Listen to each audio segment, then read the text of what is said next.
At 4:30 in the morning, 6 miles inside Germany, an American private noticed something every officer in the regiment had missed. The village dogs were gone, not quiet, gone, no barking from the barns, no scratching behind the doors, no shape moving under the fences, no terrified animal whining in the cold. And in a German village in February of 1945, that was not normal. Private Eli Tanner knew it before he knew how to explain it. He was 23 years old, a rifleman in Patton's Third Army, and he had spent most of his life on a dairy farm outside Council Bluffs, Iowa, where silence was never empty. Even at dawn, even in snow, even in the cold months when the fields looked dead, a farm still spoke. A cow shifted against a gate. A dog barked at nothing. A rooster lied about morning. Smoke lifted from a chimney before the people inside ever opened a door. But that morning, near a frozen road east of the Our River, every farmhouse was sealed. No smoke, no children, no dogs. And along the low hedge where the lane bent toward the woods, there were fresh metal scars in the snow. Something heavy had turned there during the night. Something tracked. Something the maps did not know about. By noon, Eli Tanner would warn a colonel not to send 2 companies through that lane. By sunrise the next morning, the colonel would send them anyway. And before the day was over, men would be bleeding into white snow because an officer trusted a map more than a private who had listened to the ground. This story is a dramatized composite built from the documented world of the U.S. Third Army in the winter of 1944 and 1945. General George S. Patton was real. His staff, his winter campaign, the pressure after the Bulge, and the disastrous Hammelburg raid were real. The private and regimental officers in this account are reconstructed from the kind of field reports, mistakes, and command failures that war leaves behind. The names have been changed. The lesson has not. The first thing Private Eli Tanner did that morning was kneel. That was how his father had taught him to read snow back home. Never stand over track if you want to understand it. Kneel beside it. Let the ground come up to your eyes. So Tanner dropped one knee into the crusted snow beside the hedge, pulled off his glove with his teeth, and touched the mark. The snow had not drifted over it. That meant it was recent. The bottom of the scar was not powdery. That meant the weight had crushed through the frozen top and packed the wet layer underneath. The edge was ridged, not smooth. That meant it was not a truck tire. He followed the track with his eyes. It came out of the orchard, crossed the frozen lane, and vanished under a line of fir trees where American pilots could not see from above. Tanner stood slowly. A corporal behind him whispered, "You find something?" Tanner did not answer at first. Across the road, the village of Kappelbrook sat under a lid of cold gray sky. It was not much of a village, a church steeple, 12 stone houses, 3 barns, a blacksmith shop with its door hanging open. The day before, an old woman had been seen carrying water from the pump. That morning, even the pump handle was still. Tanner looked again at the houses. No smoke, no dogs, no laundry frozen stiff on a line, nothing. The place had been emptied before the Americans arrived. Or emptied because something else had arrived first. Tanner turned and started walking back toward the command post. The regimental command post had been set up in the cellar of a shell-damaged schoolhouse. The windows upstairs were gone. The roof had a hole in it. Someone had hung blankets over the cellar entrance to keep out the wind, and it worked badly. Inside, the air was thick with wet wool, cigarette smoke, stale coffee, map ink, and the sour smell of men who had been awake too long. A kerosene lantern burned on an ammunition crate. A field telephone sat beside it. On the wall, a school map of Europe still showed borders that no longer mattered. At the center table stood Colonel Harlan Voss. Colonel Voss was not a fool. That is the first thing that has to be understood. He was 50 years old. He had been in uniform long enough to know the shape of bad news before a man finished delivering it. He had seen North Africa. He had crossed France. He had watched the Ardennes almost split the Allied front in half. His face had the hard, patient look of men who had survived not by being gentle, but by staying steady when younger officers lost their nerve. The men under him feared him. Some admired him. Most obeyed him. That morning he was trying to solve a problem every commander in the winter of 1945 understood. The Germans were beaten, but they were still dangerous, and the clock was moving faster than the roads. Patton wanted pressure. The corps commander wanted pressure. The division commander wanted pressure. The war was almost over, and almost over was the most dangerous lie in Europe. Voss had orders to advance at first light the next day. 2 companies would move through Kappelbruck, follow the lane into the trees, and seize the road junction beyond the ridge before German engineers could blow the bridge. It looked clean on paper, straight road, light resistance expected. Enemy believed to be withdrawing. A young captain with a pencil had written that phrase into the margin. Enemy believed to be withdrawing. 4 words that had killed men before.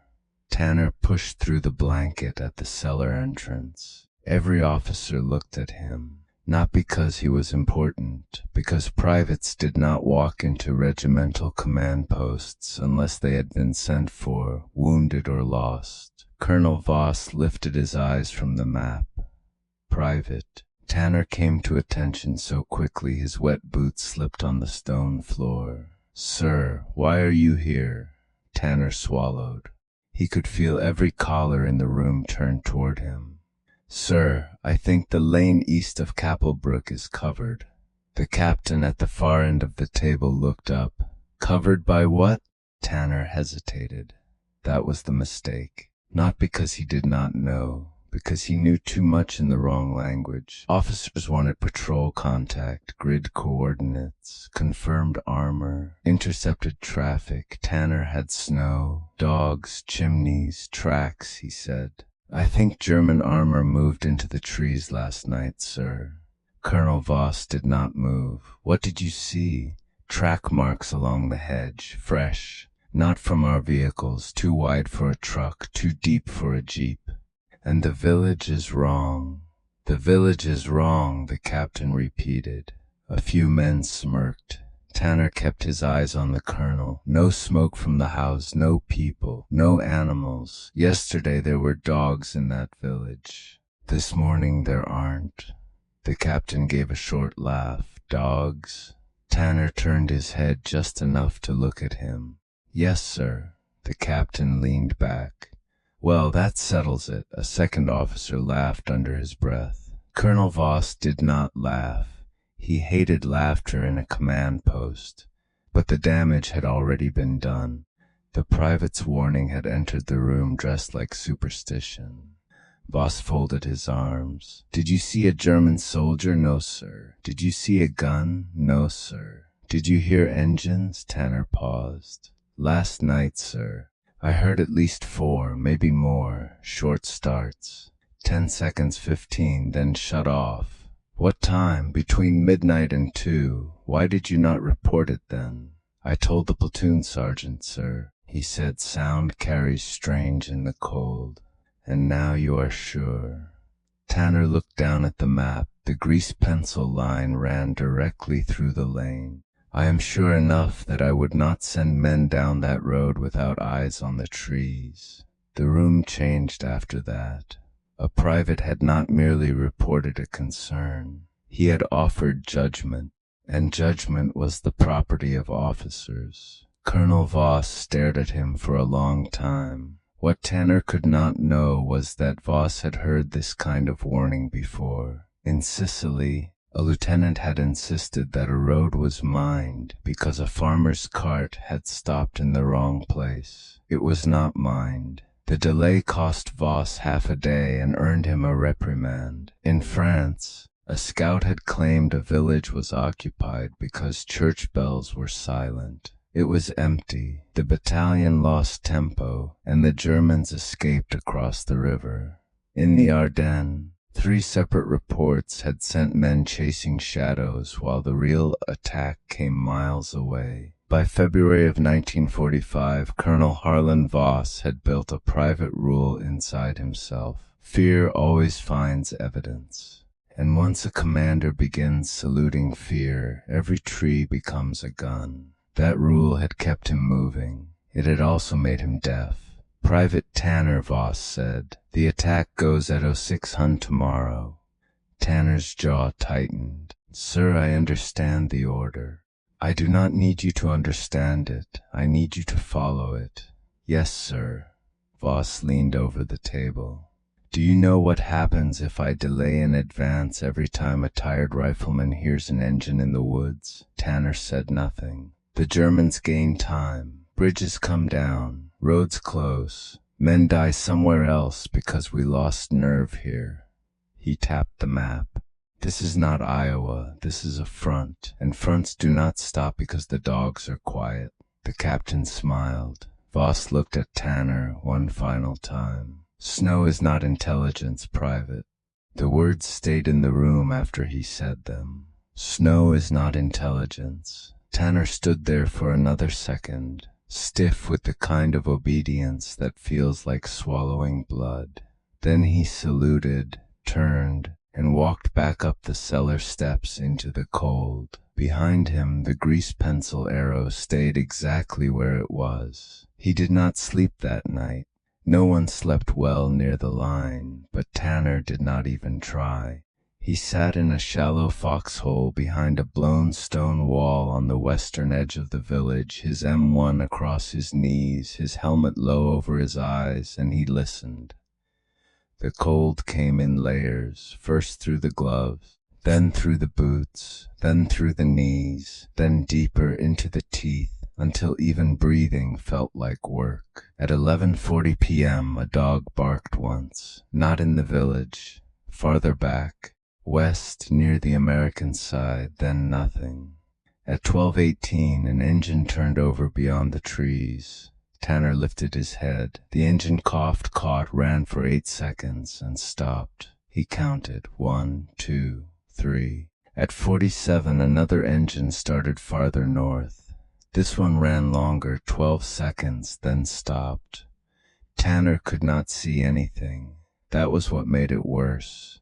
He could only hear the shape of men being careful, not moving in panic, not retreating, positioning. At 12:41 he woke Corporal Dane beside him. "Listen." Dane opened his eyes, furious and half-frozen. "What?" "Just listen." They sat in the dark. For a full minute, nothing happened. Then, beyond the orchard, metal clanked once, soft, controlled.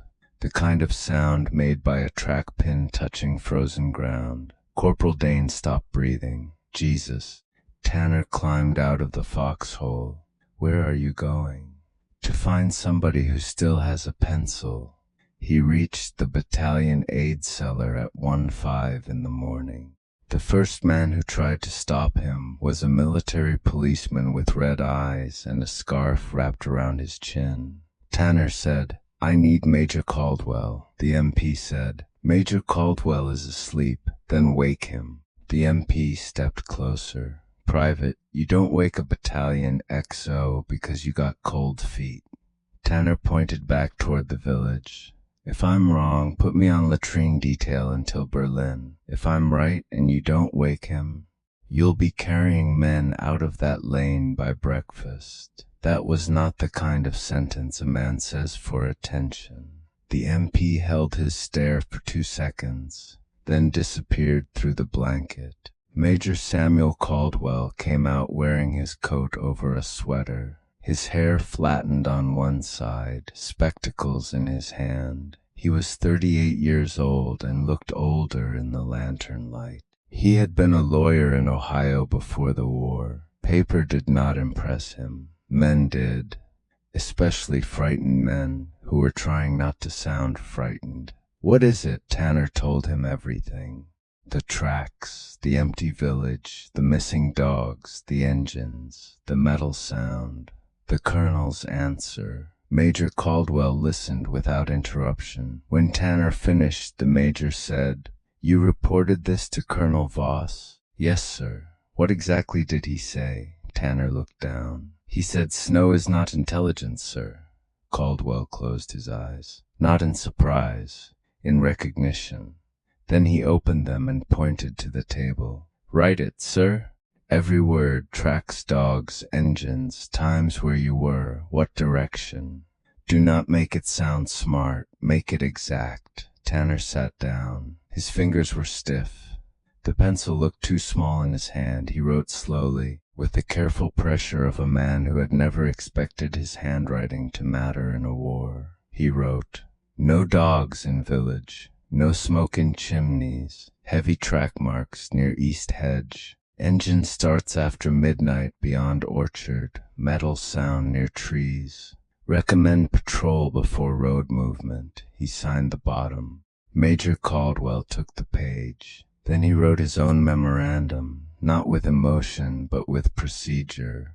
Unconfirmed but consistent ground indicators suggest enemy armor or anti-tank weapons may be concealed east of Couplebrook. Recommend immediate patrol or delayed movement until first light air observation. He carbon copied it. He marked it urgent. He sent it to Regimental S2. And there, in the machinery of an army, the warning became paper. Paper has enemies, not just fire and water, rank, fatigue, assumption.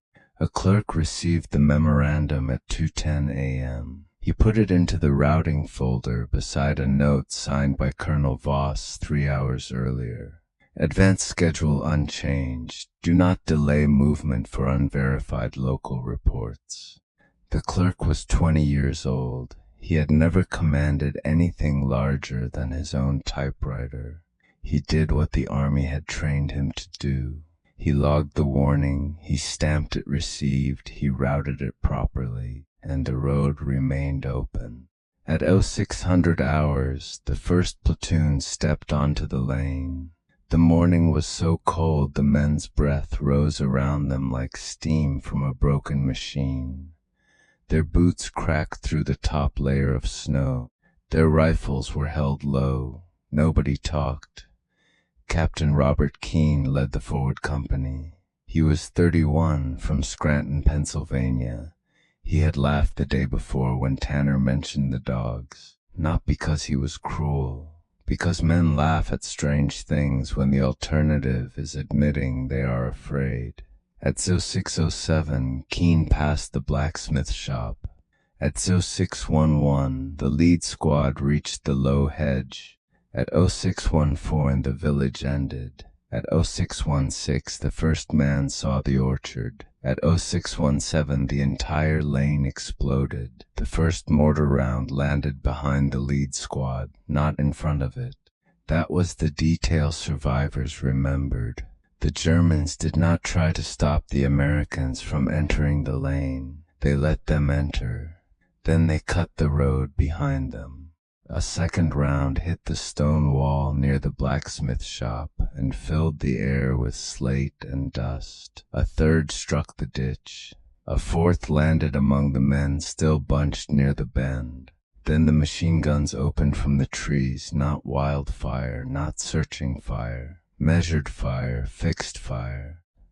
The kind of fire laid the night before by men who had already decided exactly where Americans would run when the mortars began. The MG-42 did not sound like a gun to the men in that lane. It sounded like cloth tearing inside their skulls. Long, ripping bursts, too fast to count, too fast to think under. The first squad disappeared into the ditch in less than 15 seconds. Captain Keene shouted for smoke. No one heard him. He stood to wave the second platoon left, and the machine gun caught him across the chest before his arm came down. He fell on his back in the road, looking up at a sky that had turned a clean, impossible blue. Behind him, 2 men tried to drag a Browning automatic rifle into position. A mortar round landed between them. The road was now blocked at both ends, and from the orchard, hidden beneath stripped apple trees and white camouflage netting, a German assault gun rolled forward just enough for its barrel to clear the brush. It was low, flat, ugly, a Sturmgeschütz, the kind American soldiers often saw only after it had already fired. The first shell took the lead half-track through the engine. The second shell hit the stone corner of the schoolhouse and blew dust through the cellar where Colonel Voss stood over the field telephone. By 0635, the advance had stopped being an advance. It had become a funnel. Men crawled into ditches that were already sighted by machine guns. Medics tried to move forward and were pinned down before they reached the first wounded. A sergeant threw a smoke grenade that rolled under a wagon and hissed uselessly into the snow. At 0642, Eli Tanner and Corporal Dane were ordered forward with a runner line. They moved along the ditch on their stomachs, telephone wire dragging behind them, snow packing into their sleeves, bullets snapping over the road close enough to make the air twitch. Tanner saw Captain Keene. The captain was still alive. His mouth was moving. No sound reached Tanner through the gunfire. Tanner kept crawling. There are moments in battle when fear becomes too large to feel. It fills the whole body and then vanishes, not because courage has arrived, but because the body has no room left for anything except the next inch. Tanner crawled an inch, then another, then another. At the bend in the lane, he found the first field telephone smashed under a dead man's boot. He stripped the wire with his teeth. Dane held the cable ends. Tanner twisted copper with bare fingers until his skin split. "Try it," Dane shouted into the handset. Nothing. Tanner twisted again. This time the line spat static. Dane screamed into it. Lane covered, armor in orchard, mortars registered. Need smoke and artillery now. Back in the cellar, Colonel Voss took the handset himself. For the first time that morning, his map was useless. The road did not look like a line anymore. It looked like a throat, and his men were caught inside it. Voss stepped outside. His adjutant grabbed his sleeve. "Sir, you can't." Voss pulled free. Whatever he had been the night before, whatever arrogance had lived inside him, whatever confidence had sealed his ears, it did not make him a coward. He crossed the open yard under fire with a pistol in one hand and no helmet on his head, shouting for the reserve platoon to spread left, shouting for smoke, shouting for medics to wait until the guns shifted. A mortar fragment struck him above the collarbone and tore through the side of his neck. He staggered, then kept moving. He dragged one wounded private behind the wall, then another, then a third. By 0720, the artillery finally answered. American shells came over with a sound like the sky ripping apart. The first battery overshot. The second walked its fire into the orchard. The German machine guns stuttered, stopped, started again, then fell silent under the weight of shells bursting among the apple trees. At 0745, smoke covered the lane. At 0821, the first wounded began coming back. At 0920, the assault gun was found abandoned behind the orchard, its tracks packed with snow, its crew gone. At 1000, the casualty count reached 96. By noon, it was 118. By nightfall, it was 132 dead or missing, with dozens more wounded. And attached to the first casualty summary, because regulations required unusual warnings to be included in incident files, was a carbon copy of Major Caldwell's memorandum. Under that memorandum was the original pencil note signed by Private Eli Tanner. No dogs in village, no smoke in chimneys, heavy track marks near East Hedge, engine starts after midnight beyond Orchard. Recommend patrol before road movement. Snow is not intelligence. The folder left the regiment in a courier pouch at 1400 hours. It moved south by jeep over frozen roads, past wrecked farm carts, burned-out German trucks, engineers repairing bridges in the cold, and columns of American vehicles crawling toward the front with headlights hooded. By evening it reached Third Army headquarters in Luxembourg. The officer who opened it was a G2 colonel who had made a habit of reading the parts other men skipped, the names, the appendices, the handwritten notes. He had survived the Ardennes partly because he trusted small signs when large reports were still clean. So he read the casualty summary, then the actions report, then Major Caldwell's memo, then the private's page. He read it once, he read it again.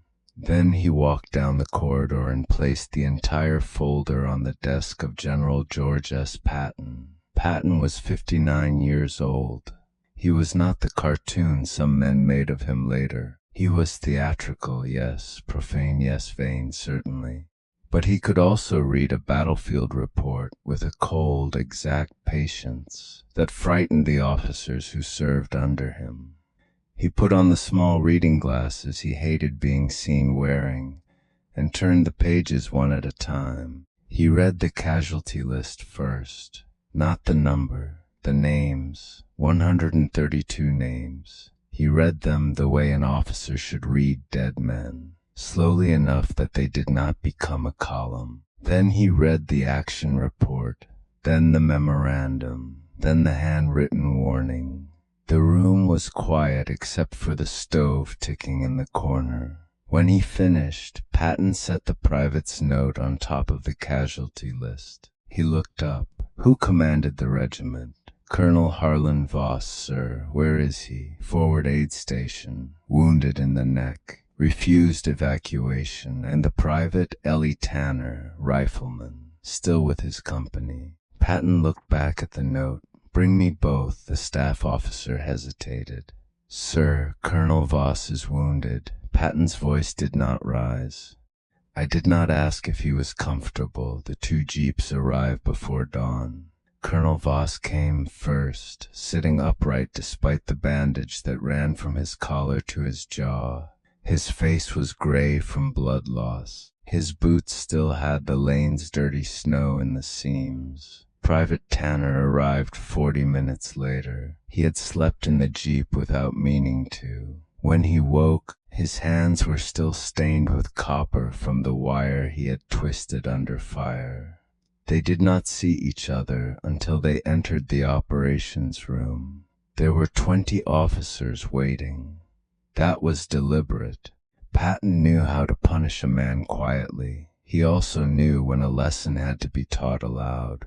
Colonel Voss stood at attention. Private Tanner stood 2 paces away, mud flaking from his boots onto the floorboards. Patton held up the pencil note.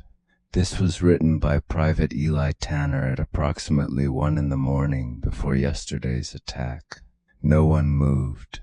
It described the missing civilians, the absence of smoke, the disappearance of dogs, the track marks, the engines. It recommended a patrol before road movement. He lowered the paper.